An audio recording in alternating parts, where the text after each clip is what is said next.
Bienvenidos a esta revisión del tema de independencia y probabilidad condicionada, correspondiente a esta semana de trabajo de bioestadística relacionado al desarrollo del tema de probabilidad. Bueno, lo primero que vamos a aclarar es los conceptos de independencia y de probabilidad condicionada.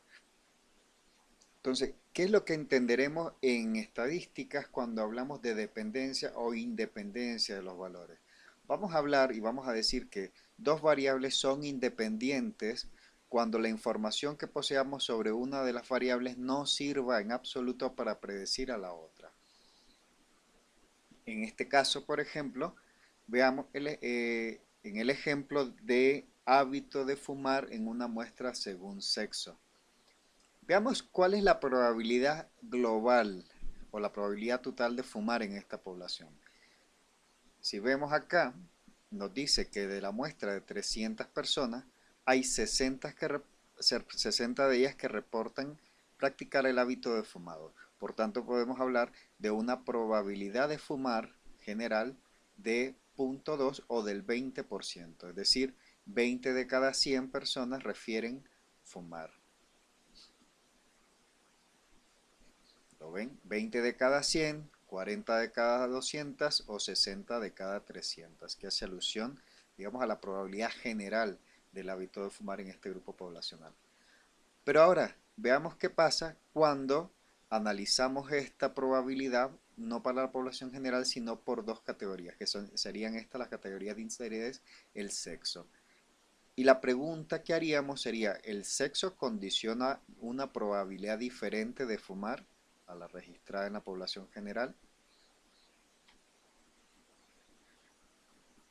Es decir, lo que vamos a calcular es la probabilidad de fumar condicionada al hecho de ser mujer y condicionada al hecho de ser hombre.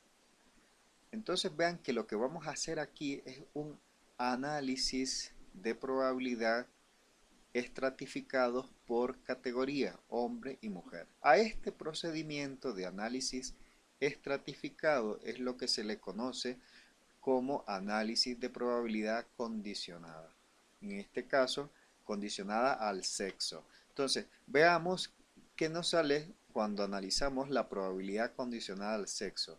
En este caso, el primero será la probabilidad de fumar cuando se es mujer. Entonces vean que la forma de representarse estadísticamente eh, este cálculo de probabilidad es la siguiente. P, que hace referencia a la probabilidad, y el condicionamiento irá dentro del paréntesis. En este caso es la probabilidad de fumar cuando se cumple la condición de ser mujer. Entonces vean que este condicionamiento nos dice en qué grupo vamos a calcular la probabilidad. Entonces, esto quiere decir que la población en la que tendré que hacer el cálculo será estrictamente el grupo de mujeres. Entonces, vamos a ver, el grupo de mujeres son en total 100 y 100 será mi denominador. Entonces, el condicionamiento me condiciona mi denominador o la población total sobre la cual voy a hacer la estimación de probabilidad. Ahora, la probabilidad de fumar cuando se es mujer, yo veo aquí que cuando se es mujer, es decir, en los 100 casos reportados, 20 de ellas refieren el hábito de fumado. Entonces, la probabilidad de fumar cuando se es mujer va a ser igual en este ejercicio a 20 casos de cada 100, lo cual es igual a 0,2 como frecuencia relativa y como frecuencia porcentual puedo decir, asegurar que el 20% de las mujeres de este grupo poblacional analizado fuman o presentan o refieren el hábito de fumado. Veamos qué pasa con los hombres. La forma de referirlo matemáticamente, el cálculo de la probabilidad condicionada al ser hombre, es la siguiente. P, y entre paréntesis, probabilidad de fumar condicionado, a eso hace referencia esta barra vertical, al hecho de ser hombre. Entonces, como habíamos dicho, el condicionamiento me delimita la población sobre la cual quiero hacer el cálculo de probabilidad. En este caso, el grupo de los hombres son en total 200. Y de estos 200, 40 refieren el hábito de fumar. Entonces, el cálculo de probabilidad será los que presentan la característica de interés entre todos los resultados posibles, dado el condicionamiento. En este caso, los que presentan el condicionamiento son todos los hombres, en total 200, y los que presentan la característica de interés son 40. Nuevamente me da 0.2 como frecuencia relativa, es decir, la probabilidad de fumar cuando se es hombre en este grupo poblacional también es del 20%. Si ustedes ven la probabilidad total, es igual, es la misma que la que se presenta en ambas categorías de análisis. Es decir, cuando esta probabilidad total de fumar la calculo también estratificada por sexo y calculo la probabilidad condicionada al hecho de ser mujer u hombre, y los valores de la probabilidad general son iguales a las probabilidades condicionadas, entonces mi conclusión es que la probabilidad de fumar es independiente del sexo. ¿Qué es lo que quiero decir con esto?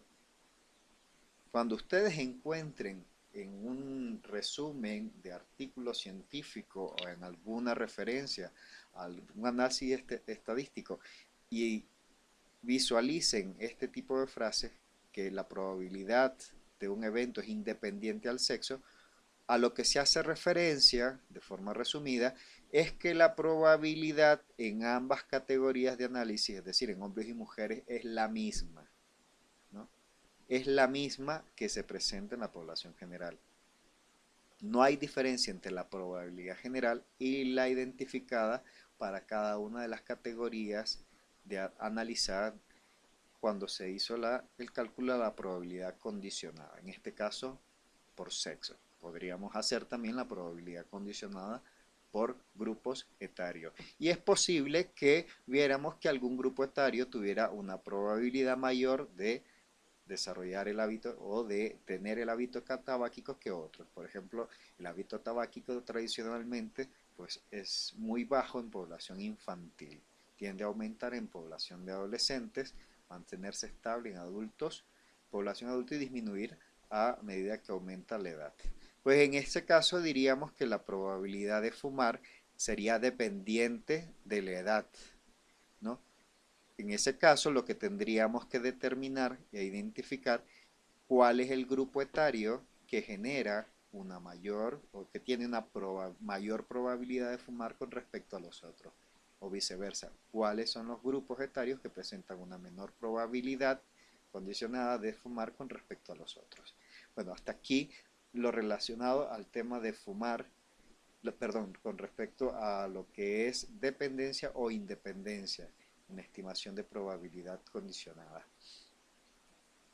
Otro ejemplo. Veamos, por ejemplo, la presencia de glucosuria en personas con diabetes y sin diabetes. Imagínense que ustedes están analizando la posibilidad de utilizar un test de glucosuria novedoso para hacer alguna predicción sobre si las personas tienen o no tienen diabetes. A ver en qué medida este test permite predecir la ocurrencia o no ocurrencia de diabetes. Los resultados del análisis del test, digamos, estarían a la izquierda, ¿no? Los del test que están validando, y el estándar de oro tendrían que ponerlo, los resultados, ojalá, en la parte superior. En este caso, probablemente este test que ustedes están analizando de glucosuria y de determinación de glucosuria lo estarían analizando o contrastando sus resultados con respecto, por ejemplo, a una determinación sérica de glucosa o u otro procedimiento, ¿no? Pero que sea el test de oro, el estándar de oro, el test ideal para hacer estas determinaciones. En función de eso, ustedes, pues hay algunos datos que serían interesantes analizar. Entre ellos, por ejemplo, la probabilidad condicionada de glucosuria, ¿no? La probabilidad, perdón, de glucosuria. Vean que cuando hablamos de probabilidad de glucosuria, lo que estamos hablando es de toda la población, cuántos presentan glucosuria. Entonces, como no hay un condicionamiento, mi población o mi denominador será el total de la población. Entonces, la probabilidad de glucosuria aquí serán todos los que presentaron glucosuria, que son 68, entre el total de la población analizada, en este caso 1000. Entonces, la probabilidad de tener glucosuria en esta población fue del 6.8%. La pregunta interesante sería acá, una pregunta interesante. ¿La probabilidad de glucosuria depende o no de ser diabético? Entonces, lo que nos están pidiendo aquí es que calculemos la probabilidad de glucosuria condicionada al hecho de ser diabético o no diabético. Es decir, ¿en qué grupo hay mayor presencia de glucosuria? ¿En los diabéticos o no diabéticos? Entonces, vean que la primera estimación de probabilidad condicionada sería la probabilidad de glucosuria cuando tenemos diabetes, cuando hay diabetes. Entonces, vean, el condicionamiento me determina, en este caso ser diabético, me determina la población sobre la cual voy a hacer la estimación de probabilidad. En este caso serán todos los diabéticos. Todos los diabéticos son en total 200. Y dentro de esta población de 200 diabéticos, los que presentan glucosuria son 60.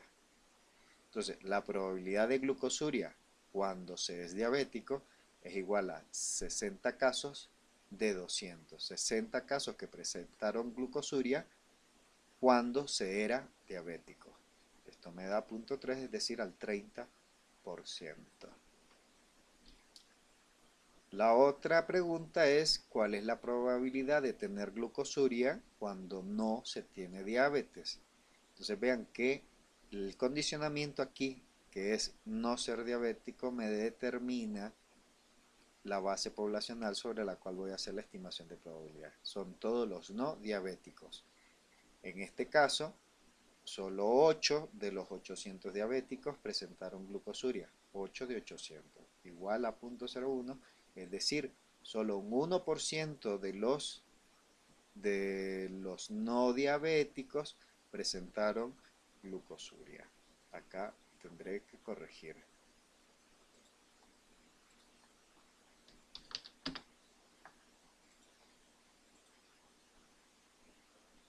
Perfecto.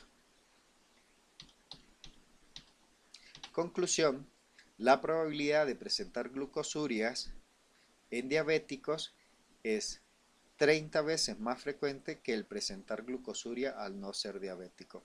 ¿Cómo saco yo que es 30 veces más frecuente? Pues fácil.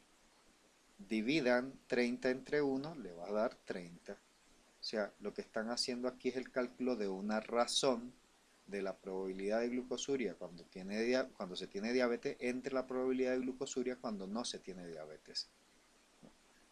Vean que lo que estarían calculando aquí pues es una razón de probabilidades.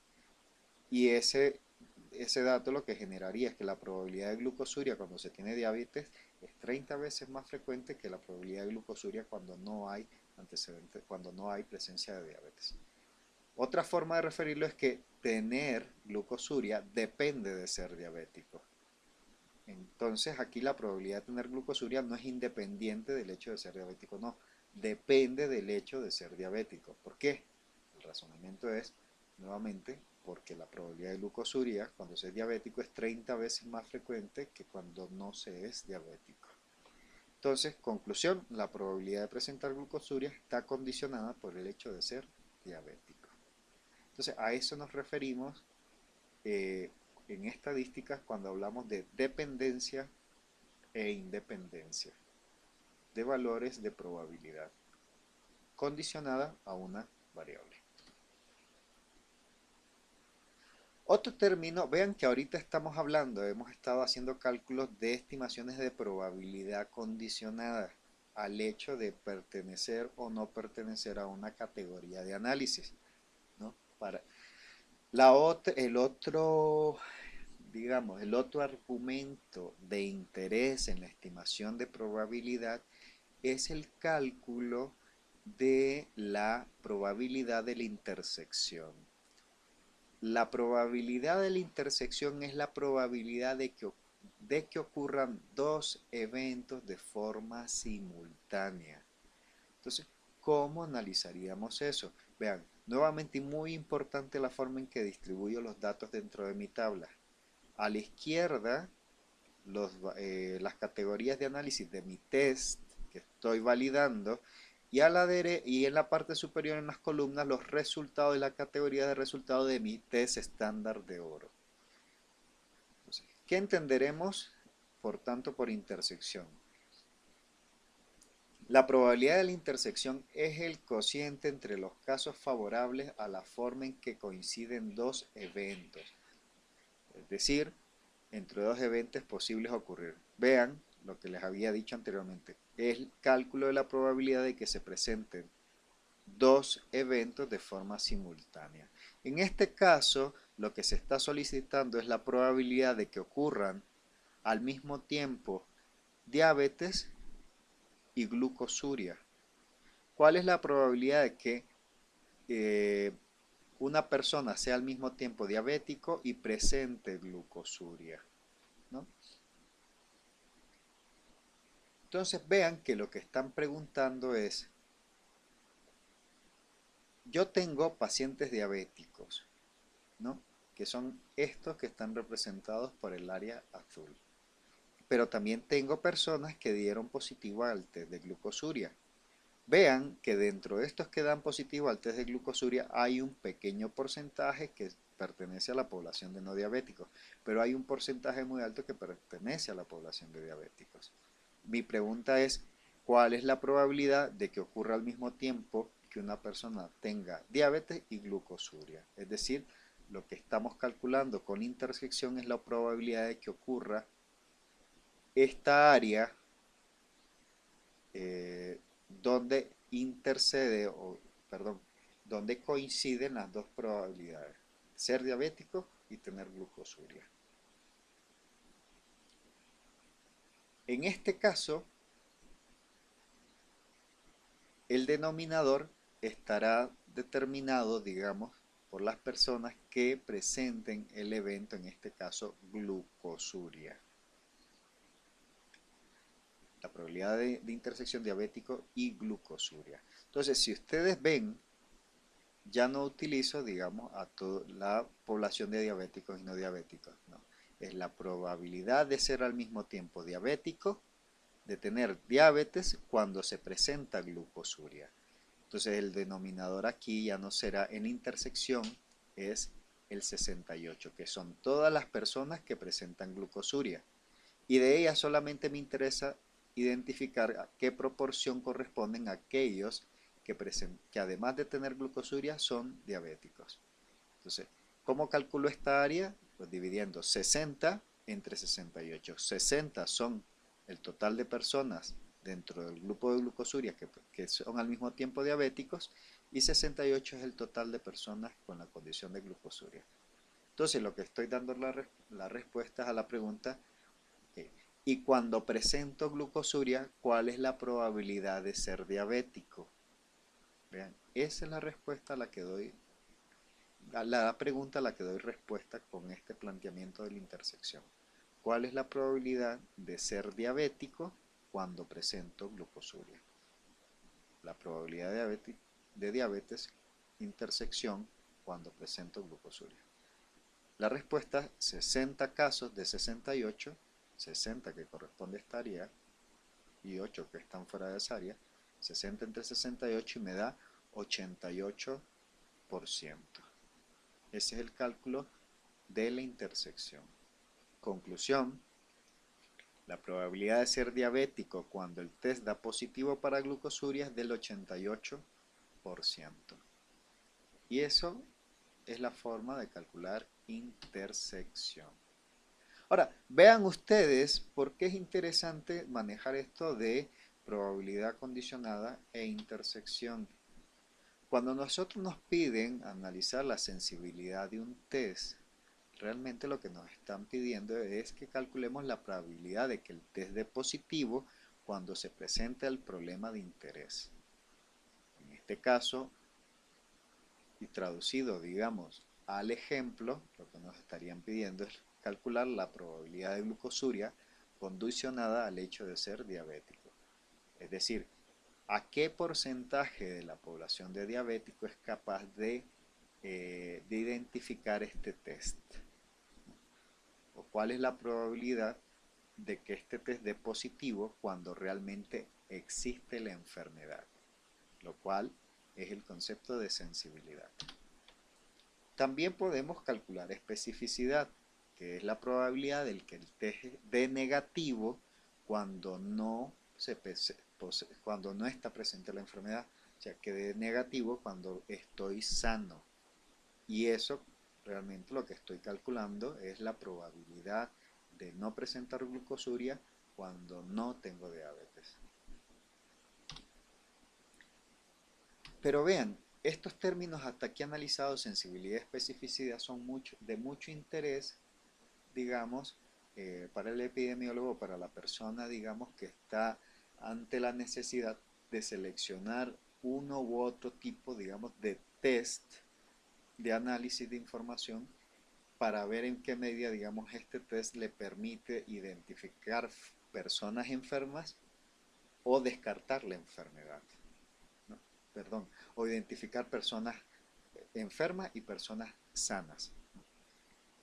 ¿Cuál es la probabilidad de que cuando el test dé positivo realmente tenga la enfermedad? Perdón, ¿a qué porcentaje de las personas enfermas este test es capaz de identificar? La otra, ¿a qué porcentaje de las personas sanas este test es capaz de identificar también? Eso es lo que estoy analizando con sensibilidad y especificidad. Pero al paciente, al usuario de los servicios, realmente no son las preguntas que le interesan que se le responda. Al paciente lo que le interesa es que se le responda la siguiente pregunta. Oye, si me dio positivo el test, ¿cuál es la probabilidad real de que yo esté enfermo? Y esto es el valor predictivo positivo, es decir, la probabilidad de tener la enfermedad cuando el test da positivo. Y eso se responde calculando la intersección de tener el daño cuando el test da positivo. Es decir, eso es el valor predictivo positivo. En nuestro ejemplo, el valor predictivo positivo, recuerden, del test de glucosuria fue del 88%. Es decir, en el 88% de las personas que dio positivo el test, yo estimo que realmente van a estar enfermas. O sea, cuando el test me da positivo, el test de glucosuria me da positivo, yo como usuario, como paciente, tengo una probabilidad del 88% realmente de estar enfermo. Ahora veamos el valor predictivo positivo. Lo que me contesta es a la pregunta de cuál es la probabilidad de no tener la enfermedad cuando el test me da negativo. Es decir, lo que estoy calculando es la probabilidad de la intersección, el ejemplo de no diabetes, cuando no hay glucosuria. O sea, de estar sano cuando el test da negativo. En el ejemplo, pues eso se calcularía como la probabilidad de estar sano cuando el test da negativo, es decir, 792 entre 932. Si nosotros hacemos el cálculo, vamos a abrir nuestra calculadora.